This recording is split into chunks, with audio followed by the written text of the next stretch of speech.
नमस्कार, मैं प्रियांशा लाजस और आप देख रहे हैं देश और दुनिया के बाजार पर न्यूज प्लस 21 का एक्सक्लूसिव बुलेटिन बाजार हलचल।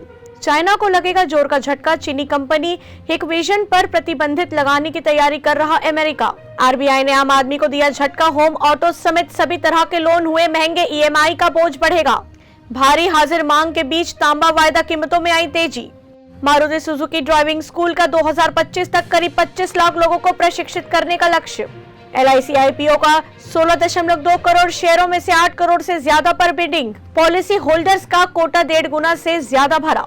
सेंसेक्स 1306 पॉइंट की गिरावट के साथ 55,669 पर बंद। निफ्टी 391 अंक नीचे। रियलिटी के शेयर सबसे ज्यादा गिरे। ट्विटर से कमाई का प्लान, मस्क बोले गवर्नमेंट और कमर्शियल यूजर पर लग सकता है चार्ज, सामान्य यूजर्स के लिए होगा फ्री। गूगल की पहली स्मार्ट वॉच का फीचर लीक, 11 मई को लॉन्च हो सकती है गूगल पिक्सल स्मार्ट वॉच।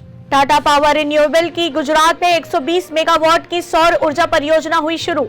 यूरोपीय आयोग के अध्यक्ष ने रूस से किए जाने वाले तेल आयात को रोकने की मांग की। ऐसे ही जानकारियों के लिए देखते रहिए न्यूज प्लस 21, आपके हक की बात।